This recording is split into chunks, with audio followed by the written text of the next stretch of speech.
Drought-disaster-stricken areas declared high-security zones. Illegal land reclamation prohibited in the Western Province. Former senior DIG Anura Senanayake remanded over the 2012 death of Wasim Tajuddin. Final report on Gamma the Door-to-Door initiative presented to the UN at the first World Humanitarian Summit. Jayalalitha Jairam takes oaths as the Chief Minister of Tamil Nadu. A very good evening to you and welcome to our Primetime News. I'm Sandru Ferdinando. And I'm Bernadine Jazz Singh. Very good evening to all our viewers. Let's take a look at the stories in detail.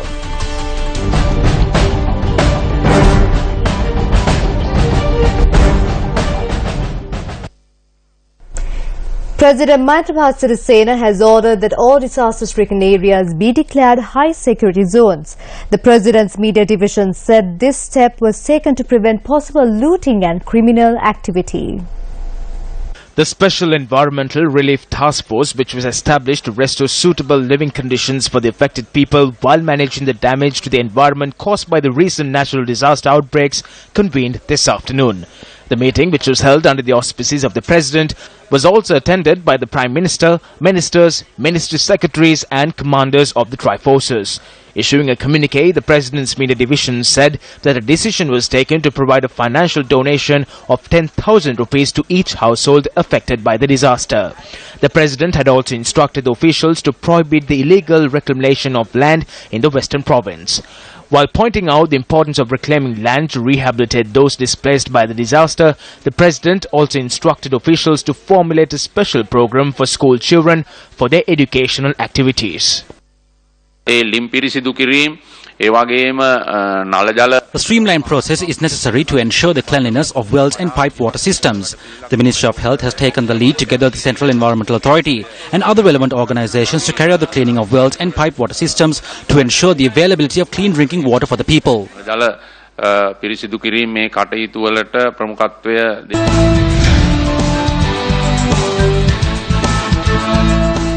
Former senior DIG Anura Senanayake, who was arrested today over the 2012 death of rugby player Wasim Tajuddin, has been remanded until the 26th of this month. The Criminal Investigations Department arrested former senior DIG Anura Senanayake today after recording a statement from him. Senanayake was then produced before Colombo Additional Magistrate Nishanta Pires. The additional magistrate had ordered that Senanayake be placed in remand custody until Thursday.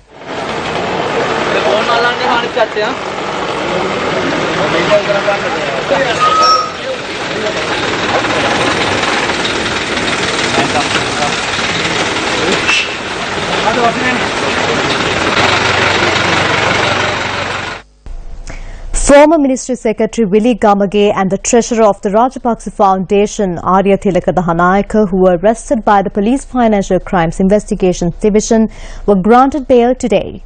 Bail was granted when the suspects were produced before Gampaha Additional Magistrate Lalit Kannangara today. However, according to our correspondent, the duo were remanded as they were unable to fulfill the bail conditions. The two suspects were arrested over the failure of the Rajapaksa Foundation to clarify information pertaining to how money was spent for a plot of land and the office of former Minister Basil Rajapaksa. The two suspects were released on bail set at 50,000 rupees each and two sureties of 4 million rupees each. Bail was set at 50,000 rupees each and two sureties of 4 million rupees each. Former Ministry Secretary Willie Gamage and the Treasurer of the Rajapaksa Foundation, Arya Tilaka Dahanayake, have also been prohibited from travelling overseas. As per their bail conditions, both suspects must appear before the FCID on the last Sunday of every month.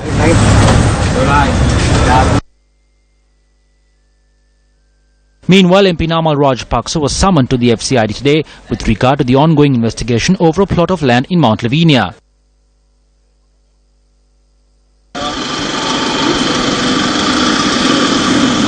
Mohammad Muzammil, the media spokesperson for the National Freedom Front, was also summoned to the FCID today to provide a statement over the misuse of vehicles belonging to the state. Thirukumar Nadeshan was questioned by the FCID yesterday over a plot of land in Malvana said to belong to former Minister Basil Rajapaksa.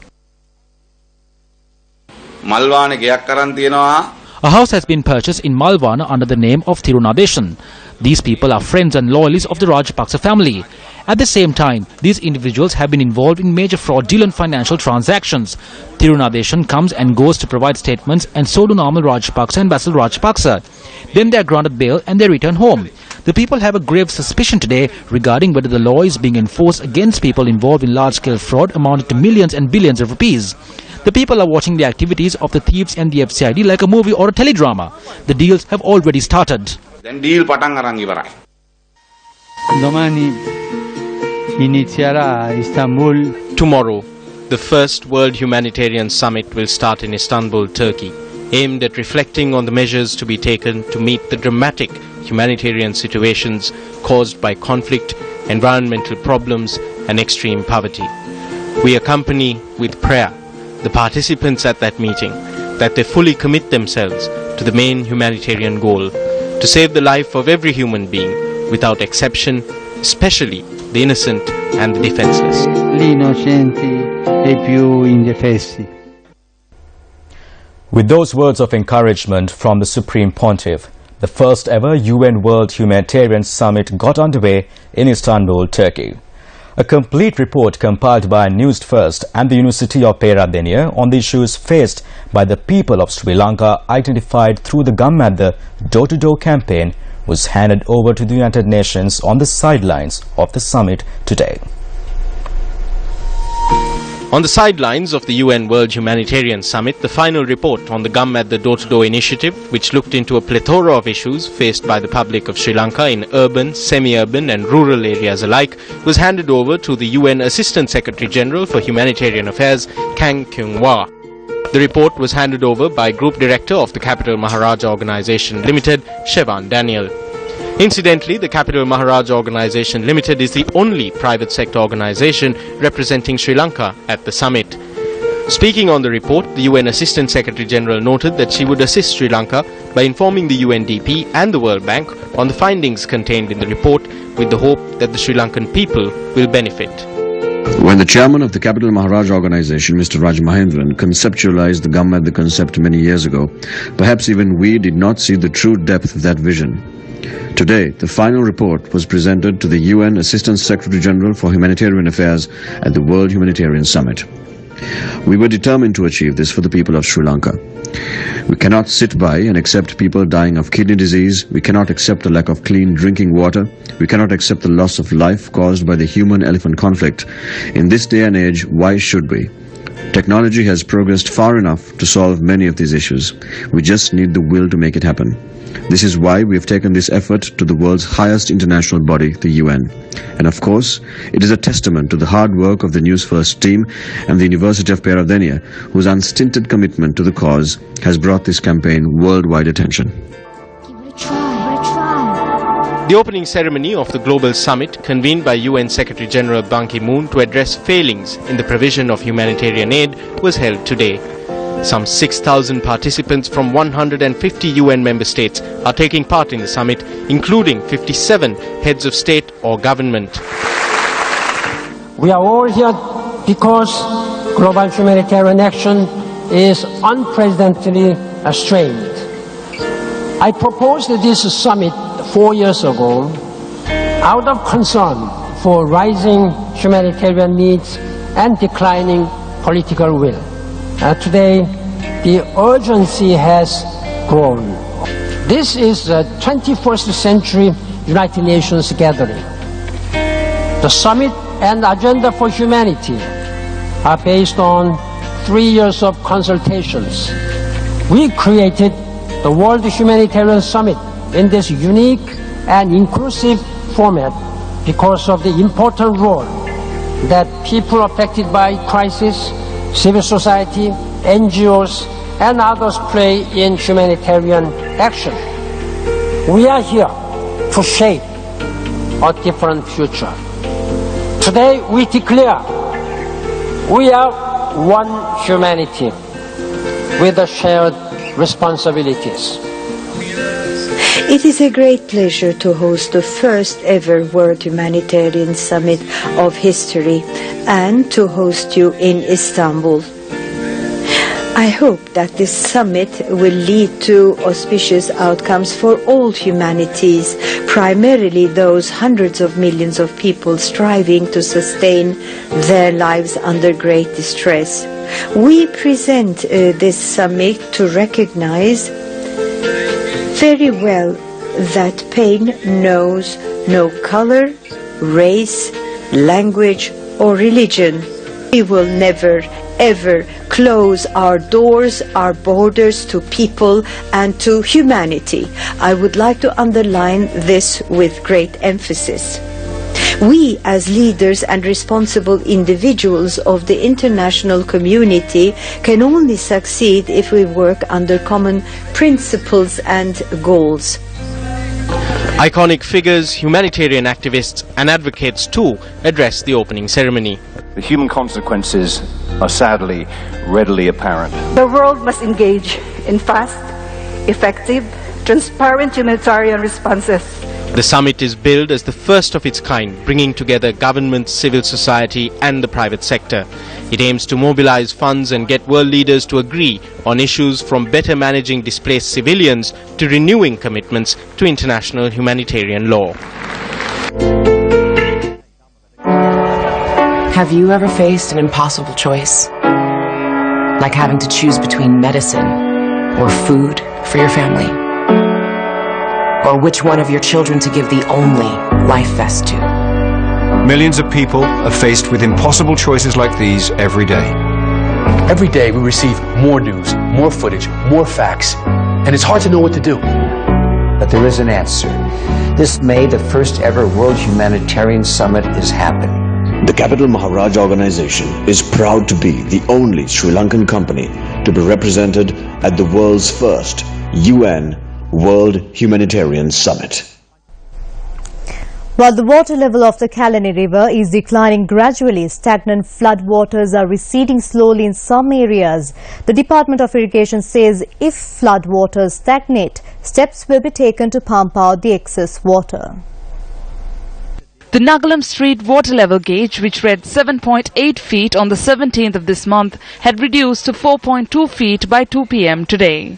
The Irrigation Department noted that this level is normal for the Kalani River. However, stagnant floodwaters are continuing to cause problems in areas including Kulannava, Vallampitiya and Salamulla.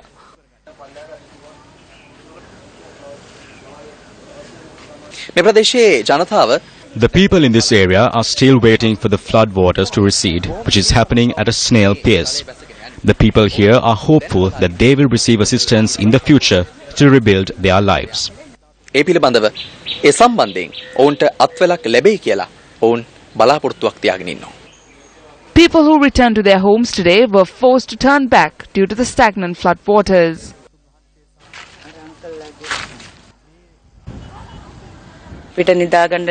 We do not have mattresses, pillows or mats to sleep on, and we do not have any clothes. What I'm wearing is all that is left for me. All my clothes are inside the house. I cannot go there because it is still full of water. I need to buy everything again from salt to coconuts. I buy goods in bulk when I am paid at the end of the month.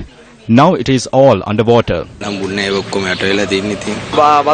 water is receding. We will need medicine after this. That is certain. People here do not work in major jobs. They work as hired laborers. Our children's education has fallen apart. Everything has been submerged. The water is receding slowly because waterways leading to the Kalani River have been blocked by water hyacinth and other waste.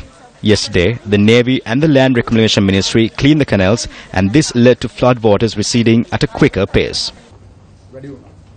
While the water level of the Kalani River has declined in some areas, floodwaters may recede at a slower pace. If water does not naturally recede through the sewage systems, then we are prepared to pump the water out in order to safeguard homes. Nevertheless, the people whose homes have become rivers are dependent for the time being on the temporary shelters and the donations of Good Samaritans. The Disaster Management Centre says 123,727 people displaced by floods in the Colombo district are being sheltered at 65 camps. While floodwaters have receded in some parts of Kolonava and Mulleriava, the people residing in these areas have no hope for the future. People returned to their homes and attempted to collect what possessions they had left, searching for hope.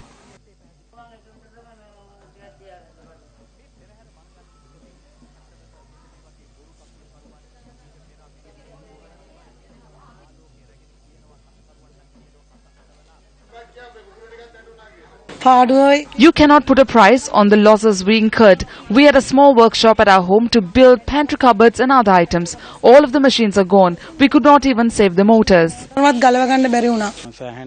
Unclean water from the toilets have collected in the houses. We are helpless. We only ate the packets of rice someone brings from the shop. We request that facilities be provided to improve our health standards. The men are unable to go to work. Our reporter noted that security forces personnel had been deployed to protect property in flooded areas. Minister of Provincial Councils and Local Government Faiza Mustafa looked into the stagnant floodwater situation in Kolonava and surrounding areas today. The minister toured Kolonava accompanied by officials of the Colombo Municipal Council and took steps to clear blocked waterways. I think unauthorized reclamation is largely to blame for this. If the law is not enforced strongly in this matter, we cannot find a permanent solution. We must find a solution to the problem of unauthorized reclamation. I believe the cabinet must take a decision on this. Meanwhile, the cleanup operation is to be led by the Colombo Municipal Council in these areas. While several areas in the Colombo Municipal Council are also inundated, we have come here to help the Pradesh Sabha however we can.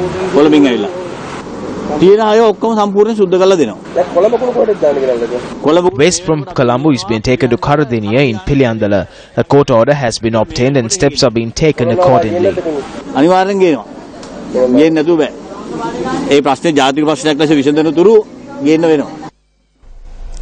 Landslides have also affected a large section of the populace.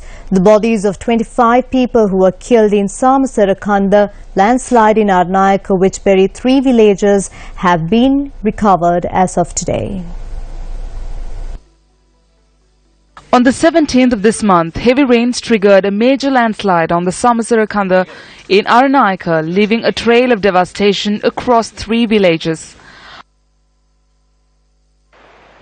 Army personnel who engaged in the search operation have recovered 25 bodies and 18 body parts so far.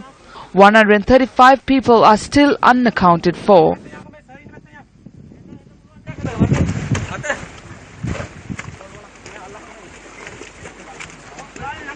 Teams including the Sri Lanka Army are continuing with the search operation.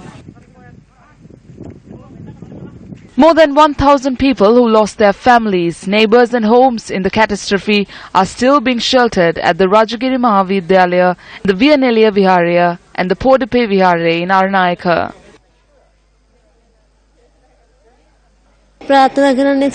I pray that not even an insect should face this. I earned for 25 years abroad. All of that earning is gone. I don't have anything. I'm left with only what I'm wearing. I have only this.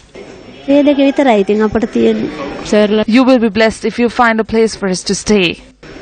People who were displaced by the Ambalakanda landslide on Saturday are being sheltered at the Ambalakanda Mahavidyalaya. People displaced by the landslide at the Kalupana estate in Bulatko Pitia are being sheltered at the Silananda Mahavidyalaya. 150 people from 60 families have been evacuated to Eknaligoda Vidyalaya after a landslide risk arose on the Mokalanakanda in Vanvala, Eknaligoda in Kuruvita. The State Minister of Lands noted yesterday that lands will be provided to people who lost their homes to landslides. However, people who lost their homes to landslides in the recent past are still homeless. People who were promised new land when they lost their homes in the Nikolaivatta landslide in Rattodamatale 3 years ago are still waiting for these lands to materialize. With no viable options, some people have returned to their area, disregarding the landslide risk. Line camera 90 homes here are left helpless. With the rains that are pouring, we don't know when the next landslide will happen. Not a single person has visited us and inquired into our plight. My only hope is that our children and the people here are provided with some relief. Foundation stones were laid on several occasions for projects to provide housing for people who lost their homes in the devastating Miriabad landslide on the 29th of October 2014. However, the survivors continue to reside at a camp for the displaced in Punagala.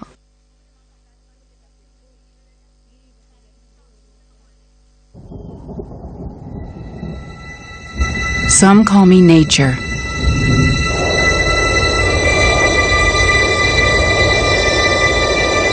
Others call me Mother Nature. I've been here for over 4.5 billion years. 22,500 times longer than you. I don't really need people, but people need me. Yes, your future depends on me. When I thrive, you thrive. When I falter, you falter. Or worse.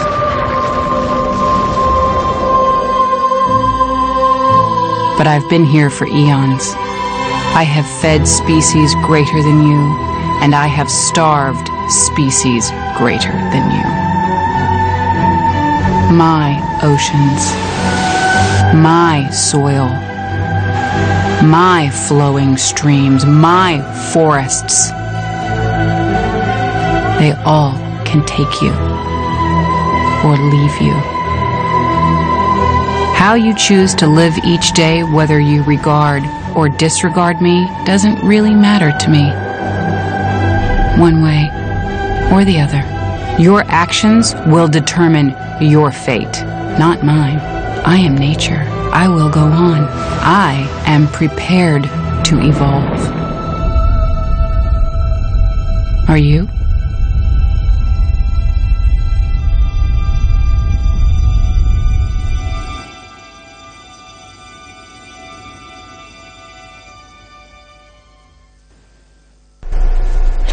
Several politicians expressed the following views on the disaster situations around the country.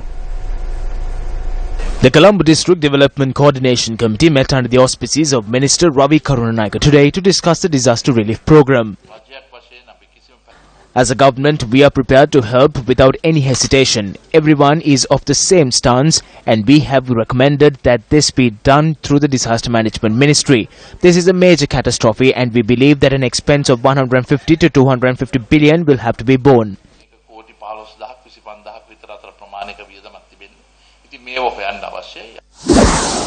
Minister of Urban Planning and Water Supply Rauf Hakim visited people affected by landslides in Kadugannava today. There was a risk situation with regard to water purification centres along the Kalani River, including Kaltuava and Ambathale. I made a special statement in Parliament on this, and the risk situation has been averted. So there is no problem at the Ambathale water purification plant. We have addressed the problem of providing a continuous clean drinking water supply to Colombo. Several opposition parties convened a media briefing today. I visited Ahliagoda. I looked into what has been done and what was not done. There are cracks in the mountains around Ahliagoda. People are being evacuated and are going into schools. People have come together to provide food and water. There's a problem. It is that the people cannot be resettled where they used to live. All of their possessions have been washed away. They have been forced to earn these things once again. These poverty-stricken people need immediate assistance in order to restore their livelihoods. The foundation stone was laid today for the fourth model village being constructed in the Hambantota district parallel to the Vesak week. The event was held under the auspices of Housing and Construction Minister Sajith Premadasa. The foundation stone was laid today for Sathiragama, located in the Kadurupokuna North area in Tangol. Financial aid was also presented to homeowners parallel to this event. What is the truth before us today? More than 475,000 people in our country have been affected. What is the truth that has been made evident to us through the devastation of the floods? The truth is that we will rebuild homes for those who lost their homes to the devastating floods within a very short period of time. We will strengthen their livelihoods. I say truthfully that we will give them a stronger and better life than they had before this. Customs officers at the Katunak International Airport have seized 10 kilograms of gold worth over 50 million rupees, which was in the possession of 3 women who arrived in the island today. The 3 women arrived in the island from Dubai around 8:30 this morning. Customs officials stated that 2 of the women arrived at the airport on a wheelchair to evade standard check-in procedures. The woman behind the 2 women on wheelchairs was in possession of the gold. The suspects were between 40 and 50 years of age.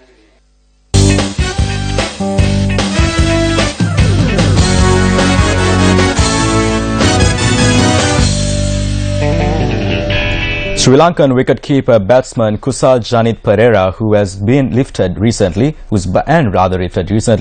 has been recalled in the Sri Lankan team for the ongoing Test series against England. Sri Lanka Cricket in an announcement said that Kusal Janit Pereira will replace injured fast bowler Dhammika Prasad for the rest of the Test series and will join the rest of the squad in due course.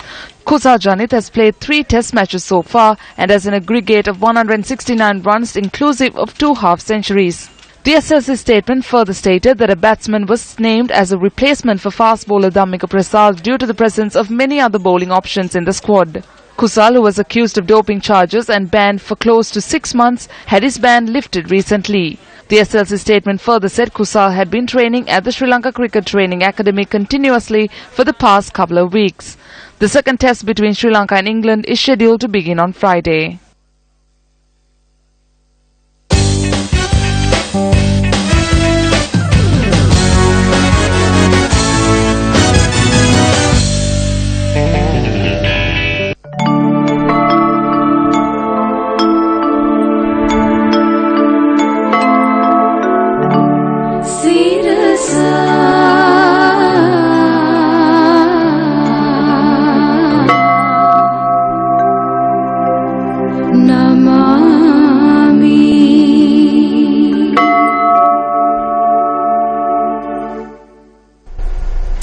That brings to an end this edition of Primetime News. But don't switch off your television just yet. That's right, we have Joel Outscoon standing by at the premises of the Capital Maharaja Organization head office, and he's ready to bring you the latest from the Sirasa John Keel's Vesak zone.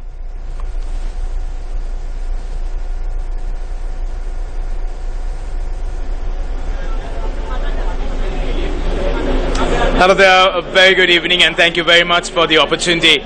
Well, as you mentioned, I'm standing by at the Sirasa John Keel's Vesak zone, which has been held for the 3rd consecutive day today. And as you know, the Sirasa John Keel's Vesak zone has been organized for the 6th consecutive time, and this time around too, the exposition of the Sarvanya and the Sariputta Moggallana relics are being placed here.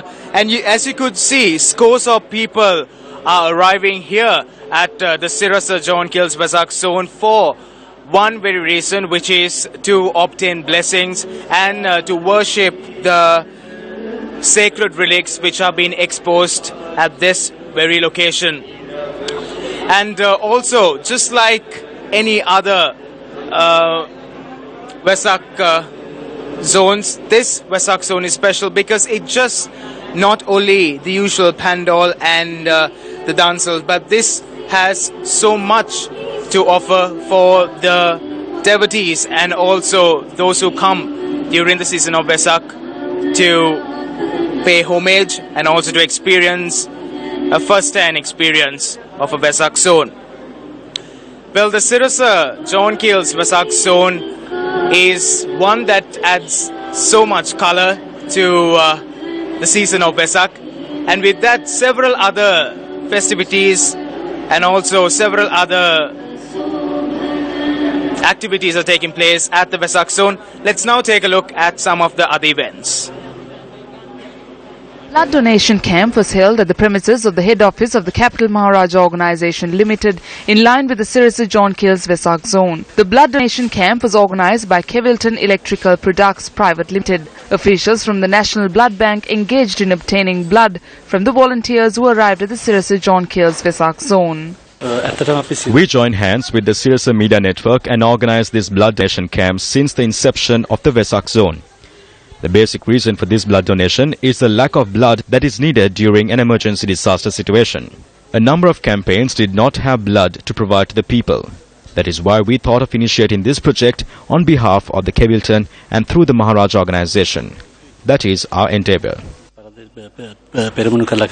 According to the officers of the National Blood Bank, around 250 individuals had donated blood at the camp.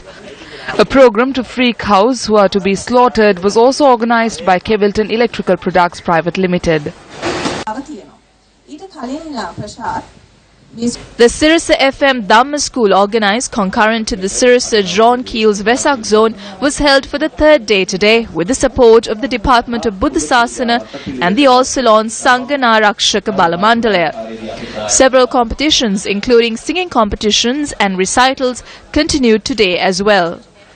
Tilini Kumari of the Sri Sujata Dhamma School in Kalugala, Rabukkana won first place in the voice test, winning a cash prize of 25,000 rupees. Saumya Nishadi Irugal Bandara of Sri Sunandodaya Dhamma School in Malaganaya, Hettipola came in second, winning a cash prize of 15,000 rupees.